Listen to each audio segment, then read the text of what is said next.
Ito po yung na-harvest natin na talbos ng kamote. Yan, isang tali din. Siguro mga 15 to 20 pesos din ito kung bibilin po natin sa palengke. Hello mga ka-agri. Ngayon isi-share ko po sa inyo yung isang raised bed po namin dito sa aming backyard kitchen garden. Ito pong gulong na to nabili lang namin sa gumagawa ng mga paso. Gamit po yung mga gulong. Nire-recycle po nila. So meron po silang mga paso na gawa sa gulong. Tapos ito pong raised na to, na raised bed. Yan, gawa rin po sa gulong. Tapos gulong din po yung itong frame niya. Tapos meron siyang taniman dito sa ibabaw. So instead na bulaklak or ibang crops yung tinanim namin, ang nilagay po namin dito kamote. Yan. Tsaka basil. So far ang ganda po ng result. Ayun, ang dami pong mga talbos yung ating kamote. So marami na po kami na harvest dito. Yung last time na nag-harvest po ako, naka-harvest ako ng mga isang big kiss din. So nakatipid po kami, hindi na kami bumili sa palengke. So pag-harvest, diretso na sa pagluluto. So sa ganitong size, yung na-harvest namin, sakto na po sa isang lutuan. May mga bago na naman pong, bago na namang talbos. Ayan, madami na naman. So after 1 week, makapal na naman siya ulit. So halos linggo-linggo nakakapag-harvest kami dito sa raised bed na to. So sinlaki lang po siya ng gulong. Ayan, sobrang dami. Ayan, makapal na naman. Then sinamahan po namin siya ng basil. Kasi itong basil na gagamit po namin sa pagluluto, yan nilalagay namin kahit sa instant noodles, hinahalo din po namin. Masarap siya. Tapos wag nyo lang po hahayaan na na tubuan ng bulaklak yung inyong basil, kasi pag nagbulaklak na siya, ang mangyayari po niyan, puro bulaklak na lang yung kanyang ipoproduce. So kokonti na yung mga dahon, mas konti yung ating ma-harvest. So pag may nakita po kayo dyan sa mga talbos niya na bulaklak, alisin nyo na po yan, putulin nyo na. Sama nyo na rin po yung pinaka talbos, pati po yung mga dahon, para kumapal ng kumapal yung tanim nating basil. Ayan. Alisin nyo na po yan kasi hihinto siya sa pagpapalago ng mga dahon. So tulad po dito sa isa, medyo konti yung kanyang mga dahon kasi ang dami niya ng bulaklak. So itong purpose naman ito, pagkukunan ko po siya ng mga seeds na ikakalat ko rin po dito sa aking backyard kitchen garden.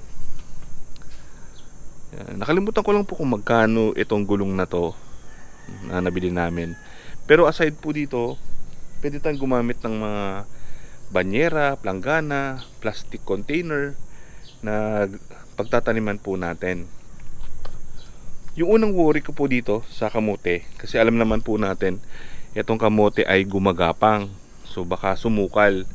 Pero sinubukan ko po magtanim ng mga cut lang, ng mga tigo 1 foot. Yan, binaon ko po yung katawan dyan sa lupa.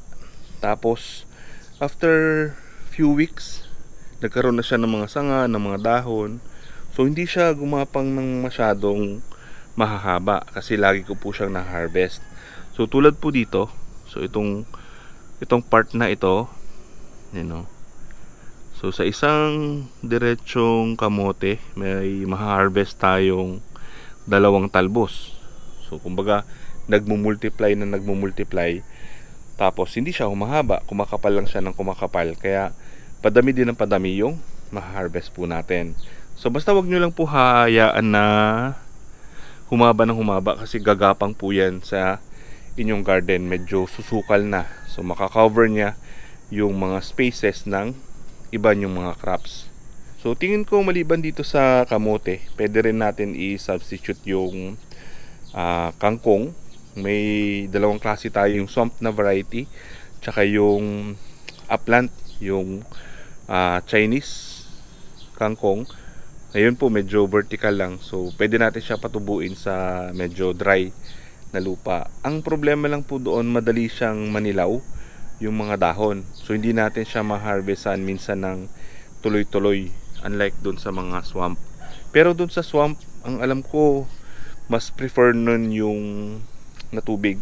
Pero ito, mabilis kasi matuyo itong ating pinagtataniman. Ayan, kakadilig ko lang, bandang tanghali or hapon, medyo tuyo na. Kaya dilidiligan ko po siya ulit. Pero ito, pag nagdidilig ako dito, kung hindi ko pa siya harvestan or kakatapos ko lang mag-harvest, ginagamitan ko siya ng swamp fertilizer. Ito yung pinagdidilig ko.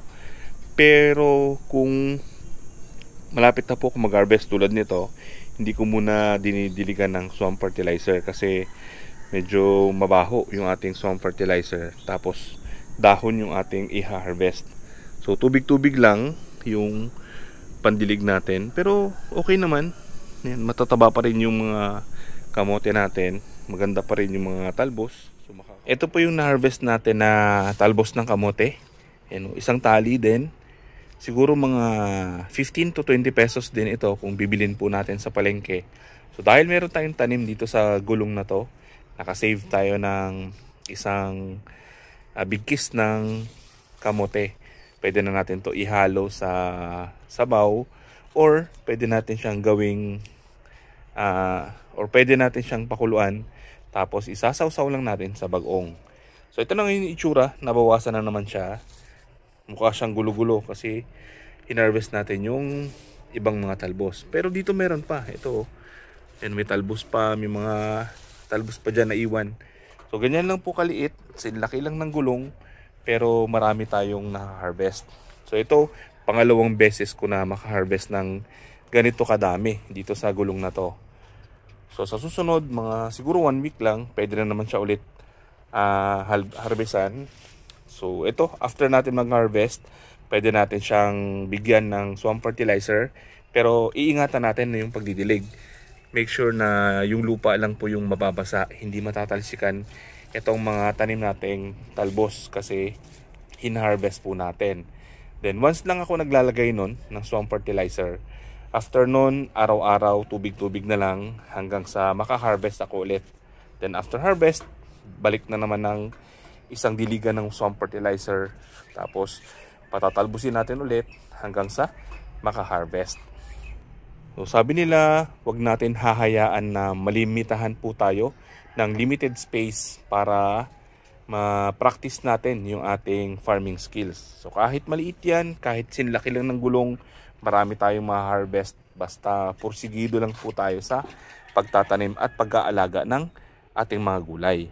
So sana po nakatulong information na to. Sana makapagtanim din kayo ng ganitong klaseng crops sa ganitong klaseng container sa inyong bakuran para makapag-harvest kayo ng talbos na ilalagay nyo po sa inyong mga niluluto. Follow us for more farming tips. Happy farming!